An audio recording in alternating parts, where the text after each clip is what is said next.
नमस्कार, मैं साक्षी आप सभी का Vijay Kumar my new classroom YouTube channel पर स्वागत करती हूँ। आज हम सब यहाँ पर क्लास 12 का भूगोल का फर्स्ट चैप्टर के MCQs करेंगे। So 12th class students, are you ready? तो आइए स्टार्ट करते हैं हमारा चैप्टर मानव भूगोल की बुक से। पहला चैप्टर है ये।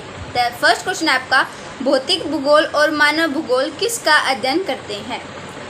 आपको पता है जो हमारी ज्योग्राफी है वो दो भागों में डिस्ट्रीब्यूट है, भौतिक भूगोल और मानव भूगोल। तो भौतिक भूगोल किस चीज़ का अध्ययन कराता है और मानव भूगोल किस चीज़ का अध्ययन कराता है? तो भौतिक भूगोल भौतिक पर्यावरण का, भौतिक पर्यावरण से है, जैसे नॉर्मल हमारा एग्रीकल्चर है, फॉरेस्ट है, जो आप क्लास 11 में पढ़ चुके हैं। जितने आपने पढ़ा था मृदा अपरदन के बारे में, कितने प्रकार के वन हैं इंडिया में, बारिश कैसे होती है, कहाँ पर कितना सेंटीमीटर बारिश होती है, ये सब आपका भौतिक पर्यावरण में है। देन आगे चलते हैं कि मानव भूगोल किसका अध्ययन कराता है?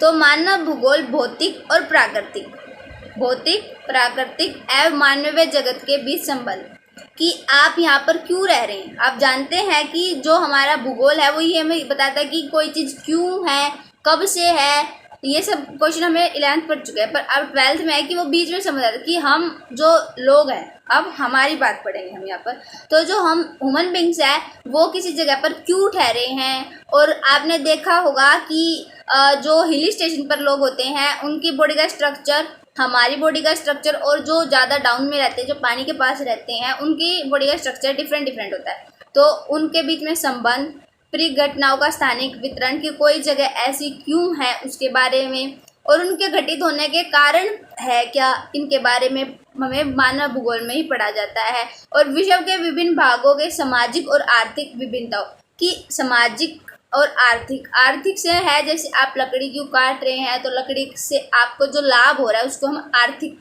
लाभ बोलते हैं। तो आपको सामाजिक और आर्थिक लाभ के बारे में ही मानव भूगोल में पढ़ने को मिलता है। तो आपका यही चैप्टर स्टार्टिंग में आपको पता होना चाहिए भौतिक भूगोल क्या है और मानव भूगोल क्या है। तो ये आपका 1 मार्क के लिए क्वेश्चन इंपॉर्टेंट हो जाता है कि मानव भूगोल का किसका अध्ययन कराता है। देन नेक्स्ट आपका क्वेश्चन है, मानव कब प्रौद्योगिकी का विकास कर पाया है? मानव कब प्रौद्योगिकी का विकास कर पाया है?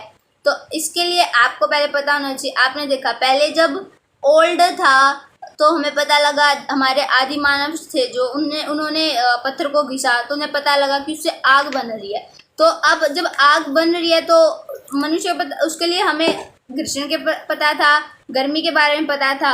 हम जहाज बना रहे हैं पानी वाले, तो पानी के जहाज़ों के बारे में हम कैसे चला पाए? जब हमें पता होता है कि वायु उस साइड से आएगी या वायु इस तरफ से आएगी, तभी तो हम जहाज के बारे में पता लगा पाए ना। तो इसलिए जब हम उसके प्रकृति के नियमों को बेहतर ढंग से पढ़ लेंगे, उन्हें समझ लेंगे, उसके बाद ही हम प्रौद्योगिकी का विकास कर सकते हैं। तो इसका आंसर होगा प्रकृति के नियमों को बेहतर ढंग से समझने के बाद। देन आपकी बुक में कुछ बॉक्स हैं, उसमें मानव भूगोल की परिभाषाएं दी गई हैं। आपको क्वेश्चन डायरेक्ट नहीं पूछा जाएगा कि ये डेफिनेशन है और इसका आंसर पता है, नहीं, कोई भी एक सेंटेंस लिखाएगा। जैसे मैं पढ़ के सुनाती हूँ आपको, मानव भूगोल अस्थिर पृथ्वी और क्रियाशील मानव के बीच परिवर्तनशील संबंधों का अध्ययन है। अब पूछ लिया जाएगा ये किसके द्वारा दी गई है ये डेफिनेशन हमें, तो इसका आंसर है एलन सी सैंपल। तो आपको ये बॉक्स अच्छे से लर्न करना है। 3 से 3 डेफिनेशन है और उनके जिन्होंने वो दी है उनके बारे में। फिर नेक्स्ट आपका पर्यावरणीय निश्चयवाद क्या है? पर्यावरणीय निश्चयवाद क्या है? तो पहले आपको बता दें इसकी डेफिनेशन। आंसर है, आदिम मानव समाज और प्रकृति की प्रबल शक्तियों के बीच की अनुन्वय की पर्यावरणीय निश्चयवाद कहा गया है। कि जब मनुष्य सिर्फ जो प्रकृति करने को कह रही है वो काम करे, उस पर हैवी ना हो, तब वो पर्यावरणीय निश्चयवाद है। आपको कोई भी क्वेश्चन इससे आ सकता है कि जो आदि मानव था वो कैसे काम कर, ऐसे पत्थर घिसकर काम कर रहा है, तो ये कौन से निश्चयवाद का है आपका आंसर। तो आपको ये थोड़ा सा घुमा के भी क्वेश्चन आ सकता है, तो आपको सिर्फ डेफिनेशन अच्छे से याद होनी चाहिए। देन नेक्स्ट क्वेश्चन है, संभववाद क्या है? तो इसका आंसर जो है वो है, प्रकृति अक्सर प्रदान करती है और मानव उनका उपयोग करता है तथा धीरे धीरे प्रकृति का मानवीकरण हो जाता है तथा प्रकृति पर मानव प्रयासों की छाप पड़ने लगती है। तो ये थोड़ा सा डिफिकल्ट है, इसके लिए मैं आपको बता देती हूँ कि मान लीजिए आप हिमाचल में रह रहे हैं, अब आप हिमाचल में रहते हैं और आपका मन कर जाए आम खाने का। अब आम तो हिमाचल में उगते नहीं है, तो क्या करा जाए? तो आप उसको कुरियर से टेक्नोलॉजी के द्वारा आप उसे हिमाचल मंगा सकते हैं। तो यही है कि संभववाद यही है कि जो चीज़ वहाँ पर अवेलेबल नहीं है पर आप उसे अपने लिए अवेलेबल कर पा रहे हैं, वही संभववाद है।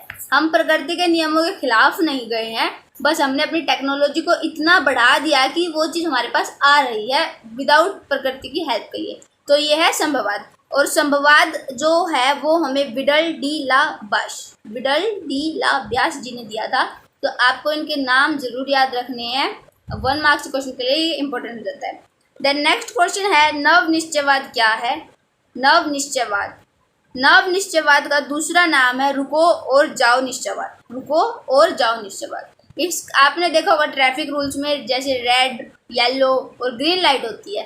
ग्रीन लाइट की आप जाओ, रेड का मतलब है स्टॉप, येलो से होता है कि आप वेट करो। तो वैसे ही प्रकृति का भी है। आप ये नहीं कर सकते जो चीज़ गर्मी में उगनी है आप उसको ठंड में उगा दो, या जो ठंड में उगनी है उसको गर्मी में उगा दो। नहीं, हर चीज़ का एक पर्टिकुलर टाइम सेट है पर्यावरण में। तो जब तक अब ऐसा हो गया कि कई जगह पर हमने प्रकृति को इतना डेवलप कर लिया है कि वो ऐसे डिस्ट्रीब्यूट हो कि हम गर्मी की सब्जियों को ठंड में उगा सकते हैं, बट उसके लिए हमें एक पर्टिकुलर टेम्परेचर चाहिए, एक पर्टिकुलर प्लेस चाहिए जिस पे हम ये सारा काम कर सके। तो इसी को हम नव निश्चयवाद कहते हैं कि रुकना है और फिर काम करना है, दैट इज़ नव निश्चयवाद। और ये हमें दिया था विफिस टेलर जी ने, इसका नाम है विफिस टेलर जी। तो आपको इन सबके नाम जरूर याद रखने हैं जो 1 मार्क्स के लिए इंपॉर्टेंट क्वेश्चन है। देन आपका यहाँ से ये क्वेश्चन बन सकता है कि रुको और जाओ किसको कहा जाता है? तो आप कहेंगे ये नव निश्चयवाद को ही रुको और जाओ निश्चयवाद कहा जाता है। देन आपका क्वेश्चन है मानव भूगोल समाजों और धरातल के बीच संबंधों का अध्ययन है। यह कथन किसने क्या कहा था? मैंने बताया था आपको कि बॉक्स आपको पढ़ना है, उससे डेफिनेशंस आएंगी और उनके जो उन्होंने वो दी हैं वो भी आपके लिए इम्पोर्टेंट है। देन आपकी NCERT में कुछ टेबल्स दी हुई हैं, 1.1 टेबल एंड 1.2 टेबल, वो बहुत इम्पोर्टेंट है। उसमें समय, अवधि, उपगाम और व्रत लक्षण जो 1.1 का है वो है।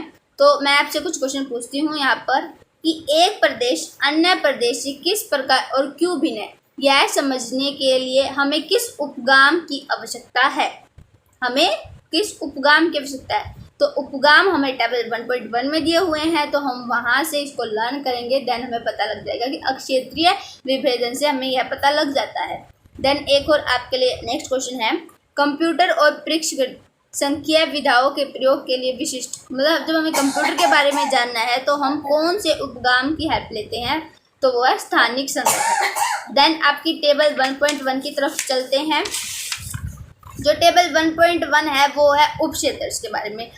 आपको पता है भूगोल की अनेक शाखाएं हैं, यहाँ पर मानव भूगोल को भी और ज़्यादा डिस्ट्रीब्यूट कर दिया गया है। तो वो जो एक शाखाओं में इतनी शाखाएं दी, तो आपको हर शाखा के बारे में एक पता होना चाहिए कि हाँ ये किस लिए है। जैसे आपको कोई इतनी शाखाओं के नाम दे, आपको लर्न है, आपसे क्वेश्चन पूछ सकता है कुछ शाखा देकर कि इनमें से कौन सी शाखाएं नहीं है। जैसे मैं कुछ शाखाओं का नाम बोल रही हूँ और आपको बताना कौन सी शाखाएं इसमें शामिल नहीं है, ये शाखा होती ही नहीं है भूगोल की। तो आपका क्वेश्चन है सामाजिक भूगोल, नगरीय भूगोल, आर्थिक भूगोल या फिर समुद्रिक विज्ञान। ऑप्शंस कमेंट सेक्शन, आंसर्स अपने कमेंट सेक्शन में देने हैं इनके। देन इनके उप क्षेत्र के बारे में आपने बता दिया। जैसे आपको पता है सामाजिक जो भूगोल है उसमें कितने प्रकार का भूगोल आता है, जैसे व्यवहारवादी भूगोल, अवकाश का भूगोल, सांस्कृतिक भूगोल, लिंग भूगोल, ऐतिहासिक भूगोल, चिकित्सा भूगोल, ये सब हमारे सामाजिक भूगोल के अंडर आते हैं। तो आप सभी को ये सब टेबल 1.1, टेबल 1.2 और जो परिभाषा वाला बॉक्स है वो अच्छे से लर्न होना चाहिए ताकि आप इस चैप्टर में 1 मार्क्स के क्वेश्चन के लिए आपको कोई प्रॉब्लम ना हो। Thank you for watching the video. अगर वीडियो अच्छी लगी हो तो लाइक, शेयर एंड सब्सक्राइब करें और आंसर कमेंट सेक्शन में ज़रूर दीजिएगा। Thank you.